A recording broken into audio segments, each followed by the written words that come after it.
Josué, capítulo 20, eu vou ler todo o capítulo, ele é pequeno, tem apenas 9 versículos. É um texto que é difícil a gente ler, mais difícil ainda de ouvir uma mensagem.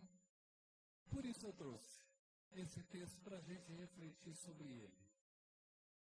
O texto diz assim: disse mais o Senhor a Josué: fala aos filhos de Israel, apartai para vós outros as cidades de refúgio, de que vos falei por intermédio de Moisés, para que fuja para ali o homicida que, por engano, matar alguma pessoa sem o querer, para que vos sirvam de refúgio contra o vingador de sangue. E fugindo para alguma dessas cidades, pôr-se-á à porta dela e exporá o seu caso perante os ouvidos dos anciãos de tal cidade. Então, o tomarão consigo na cidade e lhe darão lugar para que habite com eles. Se o vingador de sangue o perseguir, não lhe entregarão nas mãos o homicida, porquanto feriu a seu próximo sem querer e não o aborrecia dantes. Habitará, pois, na mesma cidade até que compareça em juízo perante a congregação, até que morra o sumo sacerdote que for naqueles dias. Então tornará o homicida e voltará à sua cidade e à sua casa, à cidade de onde fugiu. Designaram, pois, solenemente Quedes, na Galileia, na região montanhosa de Naftali, e Siquém, na região montanhosa de Efraim, e Kiriate Arba, ou seja, Hebrom, na região montanhosa de Judá. Da além do Jordão, na altura de Jericó, para o oriente, designaram Bezer, no deserto, no planalto da tribo de Ruben, e Ramote, em Gileade, da tribo de Gade, e Golã, em Bazã, da tribo de Manassés. São estas as cidades que foram designadas para todos os filhos de Israel e para o estrangeiro que habitava entre eles, para que se refugiasse nelas todo aquele que, por engano, matasse alguma pessoa, para que não morresse às mãos do vingador de sangue até comparecer perante a congregação. Até aqui, amém. Que Deus nos abençoe e nos ajude a compreender esse texto, nos ajude a mudar o nosso pensamento, as nossas ações, para termos emoções melhores da nossa vida. É o que eu desejo. Esse texto tão pouco lido, tão pouco conhecido, fala um pouco sobre justiça. E a justiça é um ato de decidir conforme as leis. E a justiça, com o tempo, vem sendo aperfeiçoada. Vamos pensar que lá no começo, era uma justiça muito rude que as pessoas praticavam. Quando uma tribo, por exemplo, alguém de uma tribo matasse alguém de outra tribo, essa tribo ia se vingar dessa morte indo lá e matando a tribo toda. Era uma vingança desproporcional. Depois, com a vinda do escrito bíblico, em Levítico 24 a gente encontra a lei do talião, que é aquela que diz assim, olho por olho, dente por dente, vida por vida. Para nós do século XXI parece uma coisa difícil, né? Rude, triste. Mas se a gente pensar naquela ocasião em que era comum uma vingança desproporcional, a lei do talião já é uma justiça mais avançada. Porque é 1 para 1. Se alguém morreu querendo matar, se alguém quis matar matar, ele vai ser morto também. E para que essa justiça? A justiça parte do pressuposto que nós somos seres humanos e tendentes para o mal. Uns mais do que outros. Mas a justiça, com base nas leis, visa frear o mal. Frear o mal na sociedade. E frear o mal a partir do freio interno de cada pessoa que vive na sociedade. Essa é a função da justiça. E depois, então, essa justiça vem sendo aperfeiçoada, vem crescendo. Cada país tem o seu sistema de justiça, mas sempre visando corrigir o mal, combater o mal. Hoje a gente tem, por exemplo, a justiça com base em leis que diferem, que dá penas diferentes para quem comete um crime com intenção de matar ou sem intenção de matar. Por exemplo, quem comete um crime sem intenção de matar, a justiça chama de crime culposo e a pena é menor. Mas quando há uma intenção de matar, a justiça classifica como um crime doloso e há uma pena maior. Diferenciar tipos de crime, tipos de pessoa, é próprio da justiça. É trabalho da justiça. Pois é, o que isso tem a ver com esse texto? Esse texto propõe a criação de cidades de refúgio em Canaã, depois que o povo de Israel se instalou naquela terra. E o fato de ter lá cidades de refúgio significa um avanço na justiça, porque cidade de refúgio diz a ver com misericórdia. Para que eram essas cidades de refúgio?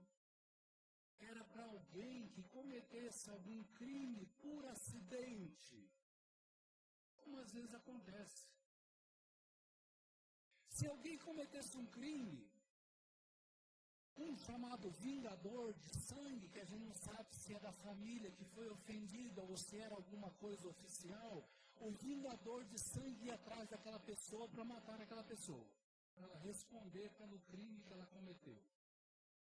Mas aí, Deus orientando a Josué, lembrando a orientação de Moisés no passado, orienta para que Moisés crie 6 cidades de refúgio na terra de Canaã. Para que essas cidades pudessem refugiar alguém que tivesse cometido um crime, mas por acidente. Então ele não seria morto só por cometer o crime. Ele poderia buscar a cidade de refúgio, que era normalmente dirigida por levitas, e ali ficar protegido até que fosse a um julgamento correto diante da congregação para receber a pena de acordo com o seu crime. Então, se a gente for considerar a história, aqui nós temos mais um avanço da justiça, que eu chamaria de justiça equilibrada em Canaã. Nós temos já lá atrás uma justiça equilibrada com cidades de refúgio. E eu queria refletir sobre isso com vocês hoje. Sobre uma justiça equilibrada, como nós temos aqui em Canaã. Por que eu chamo de justiça equilibrada? Porque havia essas cidades de refúgio.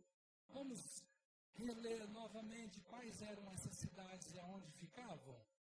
Vejam aí o versículo 7 e o 8. No 7 vai falar das cidades que ficavam na Cisjordânia, que é aquela região dividida pelo Rio Jordão.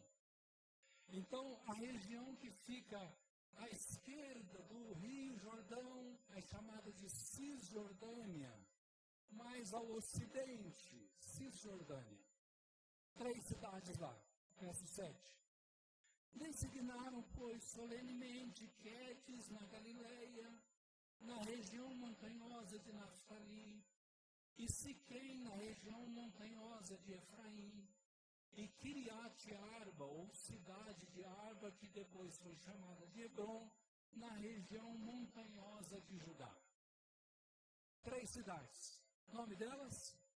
Quedes, Siquém e Hebrom. Vamos falar junto comigo? Quedes, Siquém e Hebrom, do Jordão para a esquerda. 3 cidades localizadas em locais longe, diferentes, estratégicos para refugiar pessoas que cometeram crimes sem querer, por acidente.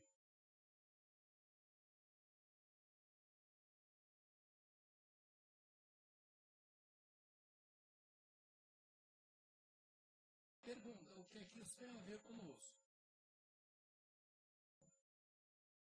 Esse é um texto do Antigo Testamento. E nós estamos na Nova Aliança. Qual a relevância de cidades de refúgio na Nova Aliança? Faço essa pergunta e faço uma pausa. Porque quando a gente lê um texto da Bíblia, a gente precisa interpretá-lo para hoje. E para interpretá-lo para hoje, a gente tem que passar pelo Novo Testamento. Para a gente tirar a lição correta. No Novo Testamento, ou na Nova Aliança, quem é o nosso refúgio? Jesus. Jesus. O que Deus Pai era para a antiga aliança. Salmo 46, Deus é o nosso refúgio, fortaleza, socorro bem presente nas tribulações. Jesus o é no Novo Testamento, na Nova Aliança. Ora, se Ele é o refúgio, qual a nossa relação com Ele? A gente tem que correr para Ele quando a gente está em apuros, não é?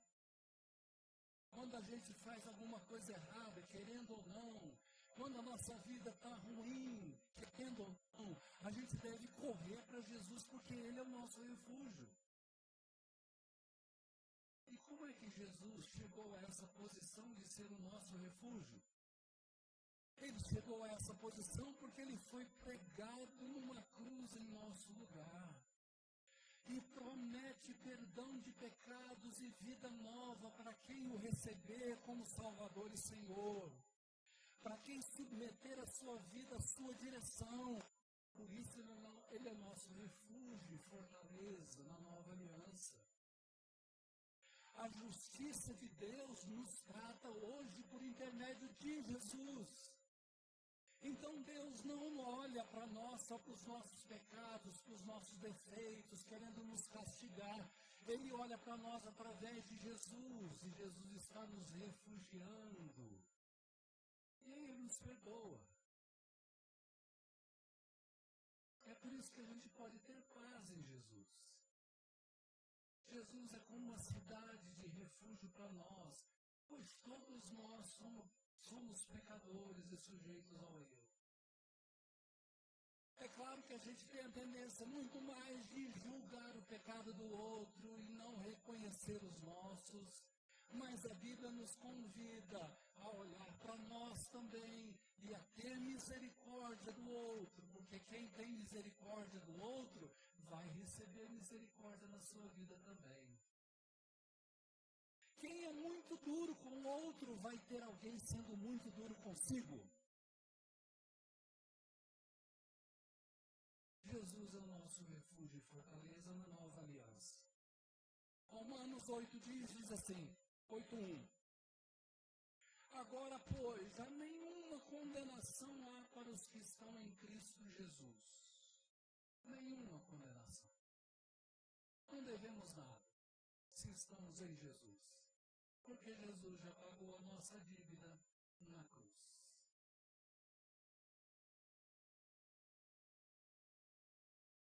Eu me lembrei da parábola do pai pródigo que está lá em Lucas 15. Parábola muito conhecida. E que diz que o pai pródigo, que representa a figura de Deus, certo dia recebeu uma notícia muito ruim do filho mais novo. Eu quero a minha parte na herança e eu quero sair de casa. Quem faria isso numa época daquela estava dizendo assim, você não é mais meu pai, eu quero matá-lo antes da hora. um pai se sente diante de uma atitude dessa? Muito magoado, e se for exercer justiça completa, nunca mais vai querer saber do filho, vai deserdar o filho, e se o filho voltar, vai lhe dar uma surra. O que a parábola diz? Que o pai repartiu os haveres, deixou o filho ir, e o filho foi e gastou todo o dinheiro e sofreu, e o pai está lá esperando. Mas quando o filho, depois do sofrimento, caiu em si, ele se arrependeu de toda a sua atitude, de toda a sua vida e voltou para o pai. E agora, mais uma vez, o pai, que representa Deus, demonstra para o filho não justiça do jeito que deveria ser, que poderia ser, mas uma grande misericórdia. Ele simplesmente diz: ele estava morto e reviveu. Vamos nos alegrar com a volta dele. Isso, meus irmãos, é uma justiça cheia de misericórdia, que acolhe o filho que errou com misericórdia, com perdão, valorizando o fato de ser filho, valorizando o fato do seu arrependimento e valorizando o fato da família. Pois bem, a cidade de refúgio mostra um pouquinho dessa misericórdia de Deus na justiça lá em Canaã. E eu queria trazer isso para nós, fazendo algumas perguntas. Nós já nos refugiamos em Cristo? Ao notarmos que somos pecadores, que somos falhos, que precisamos dele? Se nós já nos refugiamos em Cristo, continuemos assim.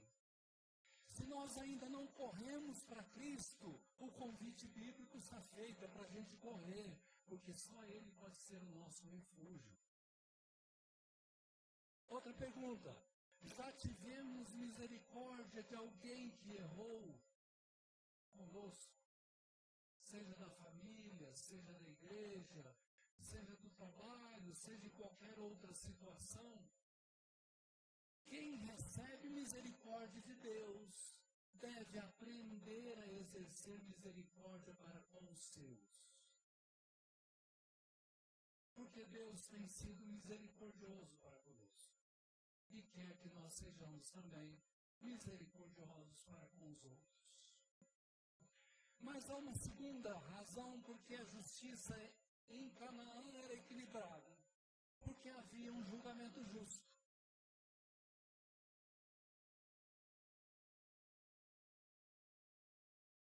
Vamos ver agora no versículo 6.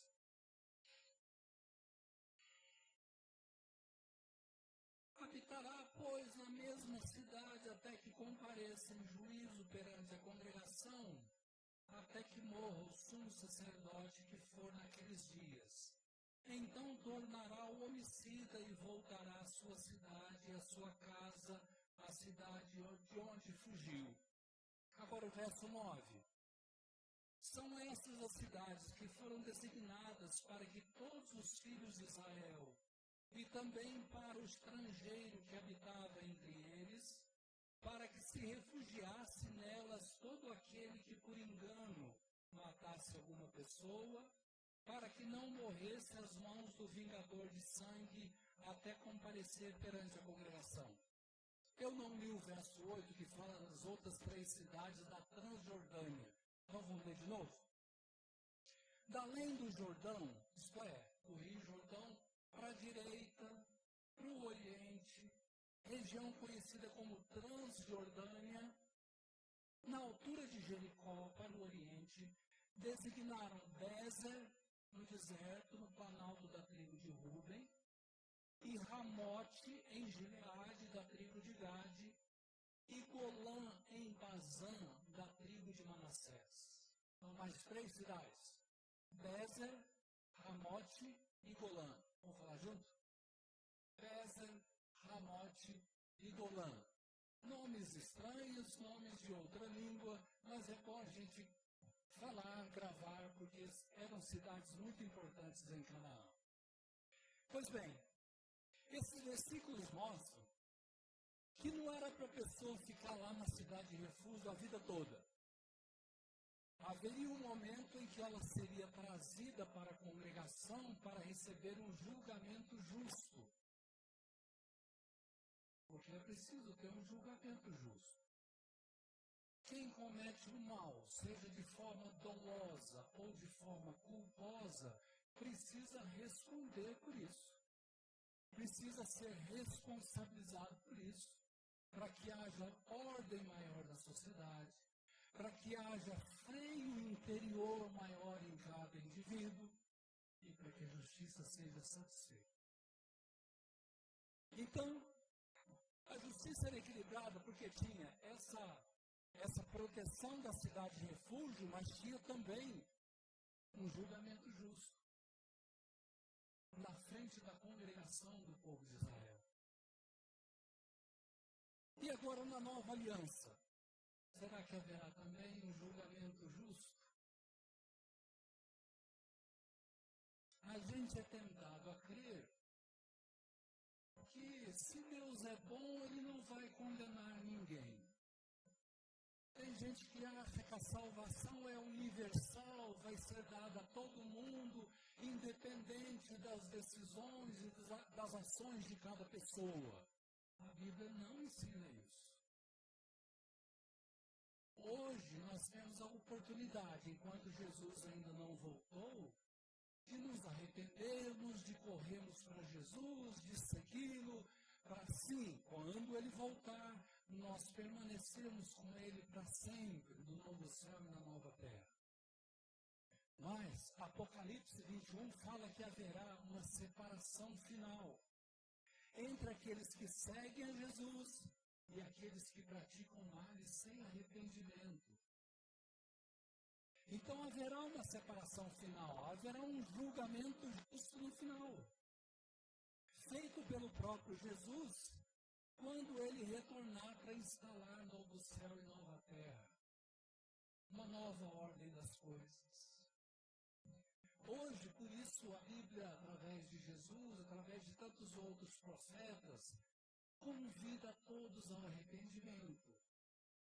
E eu me lembrei da conversa que Jesus teve com a mulher pecadora em João capítulo 8.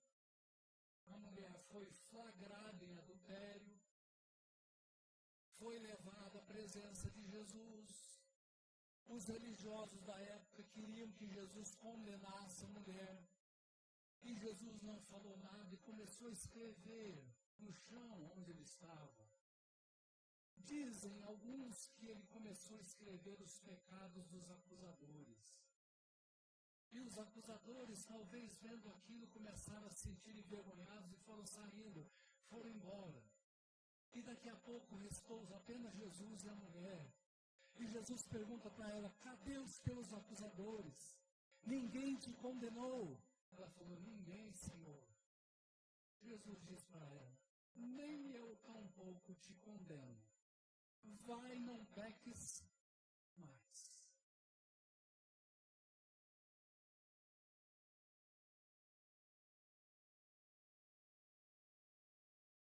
Não haverá salvação universal. No final, Jesus vai separar quem se arrependeu e quem não. Quem o seguiu e quem não. Quem o levou a sério e quem não. Hoje o convite é para que todas as pessoas se arrependam, isto é, mudem de direção. Se estão indo para lá, vão voltar para cá, para o caminho que Jesus nos indica. Hoje nós somos convidados a isso.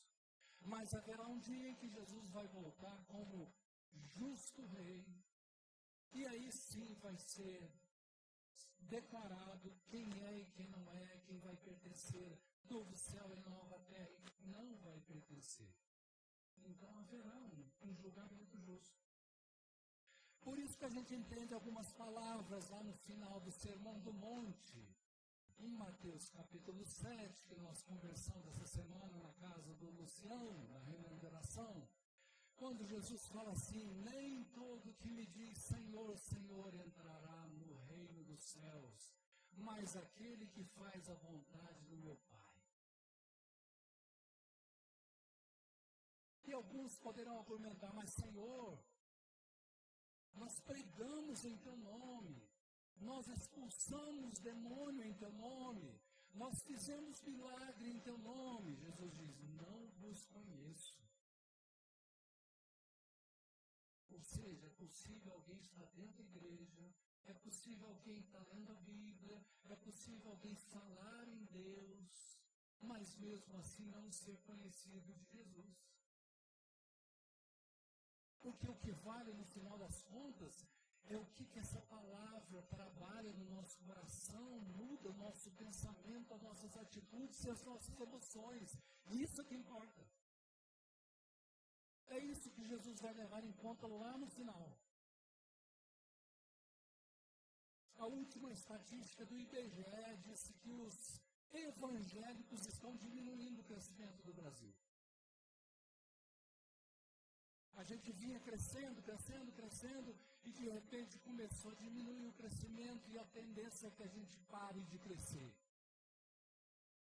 Porque os evangélicos se tornaram tão misturados, falando tanto em Deus, mas vivendo tão pouco a vida cristã, que hoje em dia eles viraram motivo de escândalo para a sociedade e não de boa nova para a sociedade. Eu creio que daqui para frente nós vamos precisar apurar cristãos evangélicos para que façam realmente diferença e possam atrair alguém que ainda não está na fé cristã. Por isso é preciso pensar mesmo na nossa vida. Preciso pensar. Para a gente viver a fé cristã de forma boa, de forma saudável, de forma para valer. Não basta apenas falar em Deus, é preciso ter compromisso com Jesus, o nosso Salvador e Senhor. Perguntas desse tópico. Nós temos consciência dessa justiça divina? Que Jesus vai aplicar lá no final? Respeitamos a pessoa de Jesus como justo juiz e não apenas como nosso Salvador?